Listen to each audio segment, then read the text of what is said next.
Come on, what you're doing is pointless. You're pointless. Better to know than not. Oh, yeah? Do the rest know? What rest? The ones who don't come down here. Do they know what you're doing? It's the goddamn dark ages out there. We're just trying to shine a little light. No, they just don't get off on it. Shut up. Hey, why are you doing this? Huh? Science. Murder for science, huh? Yes, not a new concept. Hey guys, Kiwi here. In this video, I'll be breaking down and reviewing the Season 3 premiere of Fear the Walking Dead, Eye of the Beholder. Now, this video will just be focusing on Season 3 Episode 1, while another video on its own will be focusing on Episode 2. I know they came out together, but there's just so much to talk about, especially Episode 2, that I just want to devote their own videos to them. So with that being said, warning of spoilers, and let's jump right into this. The episode starts out with Madison, Alicia, and Travis in custody as they're brought into a military base at the border. They were told to go there in search of Nick, and it looks like it didn't turn out well for them. Now, I kinda wish that we could have seen them getting captured, or at least some sort of continuation from the previous season, but they really just wanted to jump into this whole new scenario. So Travis ends up getting separated from Madison as they get put into their own army trucks, and we get a nice overlook of the entire base. Travis gets brought in alone to be inspected and documented, and I can't help but notice the blood all over him along with his bruised knuckles. He obviously put up quite a fight to get detained, and again, I wish I could have seen that, but we see a lot of action in this episode, so there's not really much to complain there. As Travis gets put in a small room with many other people, he looks around to find Luciana, which is kind of a funny tease to the audience because we know who she is, but Travis doesn't yet. And then as he looks over another person's shoulder, he finds Nick. Now, it's really interesting how Nick and Travis just kind of look at each other, but it was annoying to have the show cut to the title screen, as I would have liked to see more of a reaction from Nick considering Travis saw him first, and it kind of took away from the moment. But Travis eventually ends up making his way over to Nick, so we actually get to hear a conversation between the two of them. Travis explains to Nick that their family is also there, and Nick explains how he got ambushed at the border himself. Travis declares that he's taking them to see Nick's mother and that they're gonna get everyone out of there. Madison and Alicia are shown snooping around trying to find out information in some sort of office that they're left in, but then Troy enters with tea and tells them to sit, and they're not impressed. They were handled very roughly and want to know why, so Troy explains that it's because they came from the south side of the border, and apparently people have been trying to attack them and steal their supplies from there, so they just assumed that they were thieves, but they aren't, and after they become well acquainted, Troy says that they need to be processed and that they'll be given supplies and then they'll be on their way. As Troy leaves, Alicia reveals that she hid her butterfly knife from the people who took them. Madison obviously knows that they're not just going to give them supplies and let them go, because why would they have separated them from Travis, and why are they detaining them, and why are there all those dead bodies out front? Like, there's a lot of reasons why they should not trust them. Now, as we watch Troy enter a room with his people, they're keeping track of how long it takes for a person to turn into a zombie. They brutally shot and killed this man that we see here, and I think we actually heard it happen when Travis first walked into the building, and then he actually briefly looked at them before he got pushed along. As Troy becomes acquainted with Travis and Nick, he shows to be less polite than he was with Madison and Alicia.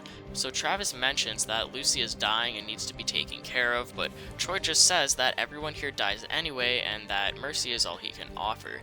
As some random guy tries teaming up with Travis, they all get moved into the shower room where they watch a man get tied up, shot and killed right in front of them. So while more people are being shot and killed in front of Travis, he starts questioning the men killing everyone as to their motives and morals. He's actually distracting them long enough for the previous victims to turn into zombies, so that when he volunteers to be up next, he can throw one of the men into the zombie, effectively getting them bitten. Now, I believe it was actually Nick that did that, but either way, it was a nice move. So as Travis attacks them, we see Nick and that other guy join in as they all run out the door with Lucy and try to escape. They break off their restraints and continue to run away as they get shot at. So meanwhile, Troy is in his office waiting for Madison and Alicia to wake up, and he's just writing stuff down in his notepad.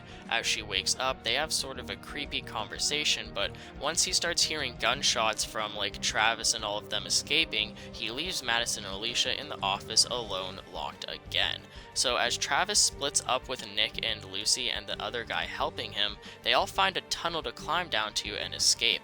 Although the random guy tries going first, Nick stops him and insists that Luciana should go first considering that she's injured and, the woman. As Nick goes down second, the man frantically yells to hurry and that they won't have enough time, and just as he finishes saying that, he actually gets shot multiple times and creepily hangs over the tunnel entrance, staring at Nick and Lucy as they wobble away. Now, if I was that guy, I would have just jumped down the tunnel, even if I would have broken a leg or something. I don't know, man, I wouldn't have wanted to get shot, and yeah, obviously you maybe want to make Lucy go first, and this guy was just bound to be a red shirt anyways, the guy that always helps the main character escape usually ends up dying somehow, so I wasn't really expecting him to live through all of this, but the way that they kill him is just so brutal. So the militia catches up with this guy, and although he begs to be shot in the head, he gets his throat slit and is told happy hunting as he gets thrown down the tunnel. Aside from the fact that those guys just wanted to be dicks,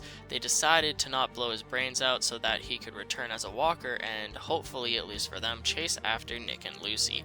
So although Nick and Lucy got away, it seems like Travis got caught trying to prevent them from catching Nick and Lucy as well. Troy tells Travis that he's going to take Madison and Alicia and keep them safe, which is really creepy and annoying, and then he tells his men to take Travis out back to the pit. As Troy goes back to his office, all hell breaks loose because Madison tries to jump on him and stab him. He knocks the knife out of her hand, and he also manages to tackle Alicia while she makes a quick dash for it afterwards as well. As Madison is trying to choke Troy out, she ends up stabbing him in the eye, which would have been brutal as hell, but it would have been more surprising if they didn't already show it in every trailer and sneak peek before the premiere released. And apparently the person who did the special effects on Troy's eye is the same person who worked on Glenn Ree's eye in season 7 premiere of The Walking Dead, so that explains why it looks so real and gruesome.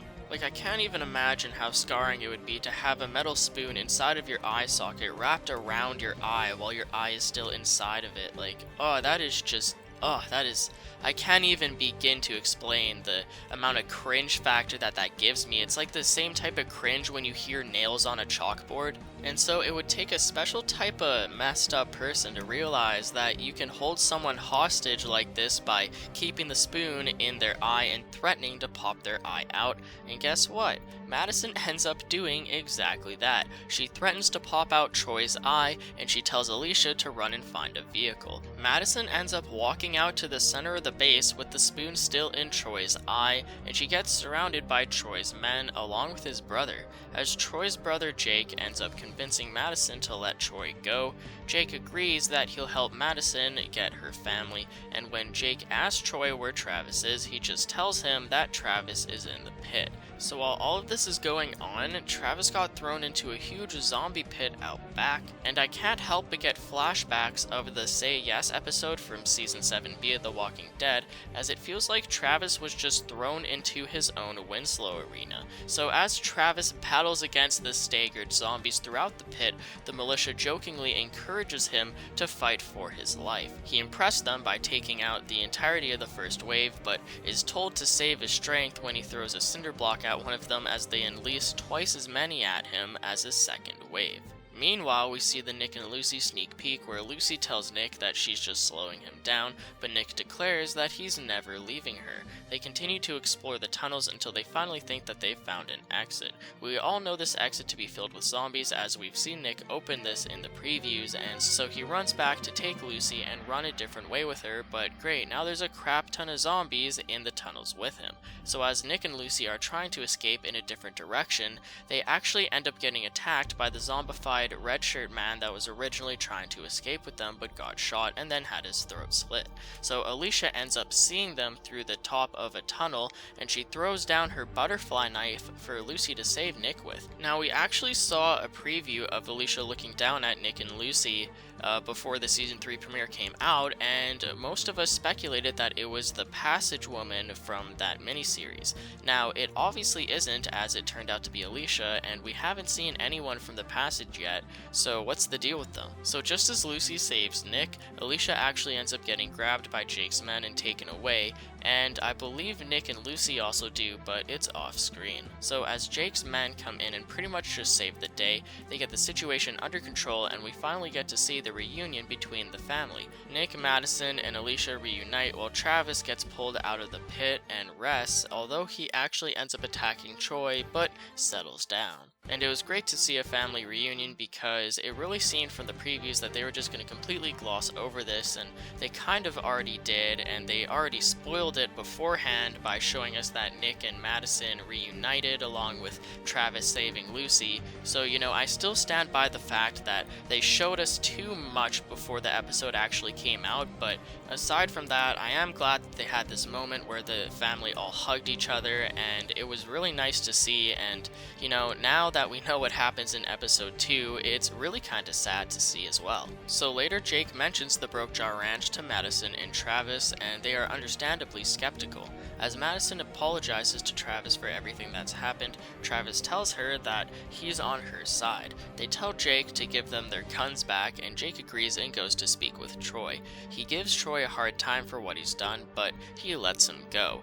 And it's kind of annoying how Jake wasn't harder on Troy, considering that Troy just blatantly murdered a bunch of people and tried to excuse himself by saying it was for science, but Jake knows that Troy has been a messed up person his entire life. He got pulled out of school, and there's this entire stupid backstory for why Troy is a messed up person, and you know, I understand that they're brothers and all, but I really think that Jake should have been more strict with him. And you know, Jake did come in to save the day, he wants his brother back, and I believe that Troy was originally sent away from Broke Jaw Ranch to the military because he was such a bad person. I'm not too sure there. We'll learn more about the Otto family in the future, and let me know what you guys think about these new characters. Now meanwhile, Troy's asshole friend ends up opening a vent in the building due to hearing weird noises, and a crap ton of mice come out the vent along with the hand of a zombie. The zombie actually manages to grab him, and I guess this zombie just has super strength as he pulls him close enough to bite his jaw off, or at least bite the skin off. The man then literally gets pulled inside of the vent somehow as the drywall breaks even more, and I assume that the guy's back broke as well. This results in the entire military base getting overrun somehow, causing everyone to retreat. This leads us to the scene of the helicopter taking off with zombies surrounding it, along with everyone fighting off zombies together. Travis picks up Lucy and carries her to safety, while he can see that Madison and Nick are defending themselves. And so Travis tries defending the helicopter from the herd, and Jake helps him, and Troy actually ends up slightly redeeming himself as he comes back and saves the day, and he actually shoots the zombies off of the helicopter as it's taking off, along with saving Madison and Nick from the horde that was surrounding them as well. And so Madison and Nick hop in the same truck that Troy was in, and as they drive out of the military base, we can watch as it is just completely overwhelmed with zombies. The camera shows the helicopter flying away, and that's the end of the episode. Okay, so going into this episode, I feel like I knew way too much. I knew about Troy and Jake Otto, I knew about Jeremiah Otto, I knew about Broke Jaw Ranch, I knew that there was a military and that Jeremiah was involved with Jake and Troy somehow, but I didn't know exactly how. And then in the previews I also found out that Jeremiah is the father of Troy and Jake, which really confused me because we saw in the previews that Madison stabs Troy in the eye, but he ends up surviving, and I guess they ended up forgiving each other. And pretty much the point that I'm trying to make here is that they showed us way too much in the previews. They pushed all of this on us way too much, and really, the one thing that would have fixed all of my complaints is just, I wish that they wouldn't have revealed as much in the promos, as they really tried pushing all of this new information on us about these new communities and new characters before we ever really saw them in the show in the first place. We were given full promos and previews of Broke Jaw Ranch before we even knew what the hell the deal with Troy's militia was. It was so confusing to speculate how all these new aspects came into play, especially considering the many loose end characters left off at the end of Season 2 that I won't even get into here, as I've already talked about them to death. If they would have just shown a little less in the trailers, along with showing more of how the main family got captured at the border in the first place, it would have felt a lot more natural, and I believe that it would have flowed better. And as far as them showing too much in the previews, I understand that they wanted us to get worked up, they wanted us to get excited, they wanted there to be hype for the new season, and they just wanted to bring on this entire new story. They wanted it to be interesting, and they just wanted to get so into it. And, I understand where they're coming from, and I almost agree with them, but you can only get into so much at once, It just seemed like they were pushing too much onto us, and at the same time, I can understand if there wasn't really anything else to show in the previews, right? This is pretty much all that happens in the first 2 episodes, and if they weren't going to show it, what were they going to show? So, I don't know, guys. Maybe the show creators are just trying to make me go crazy with all these loose ends, but what do you guys think about the episode? Did you enjoy the premiere? Do you enjoy where the show's headed? Did you enjoy how they handled the military base? I don't know, man. I enjoyed how they handled it, but it almost seemed kind of pointless considering that it all just got destroyed at the end of the episode. Maybe they could have left the military base, but did it all have to get overrun and destroyed by zombies? We just got introduced to it, and it kind of seemed like it would be a facility that was built to last, and, maybe this continues the theme of, the Clark family destroying whatever they come across, and, that's the reason why Nick originally left the family during the Season 2 mid-season finale. But in my opinion, that's still a very small excuse, so let me know what you guys think, and that's pretty much it for the video, guys. If you've enjoyed anything I've said today, I'd appreciate a like on the video, or even subscribe for more Fear the Walking Dead and Walking Dead content in the near future. So I thank you all so much for watching, and until next time, I'll talk to you guys later. Peace out.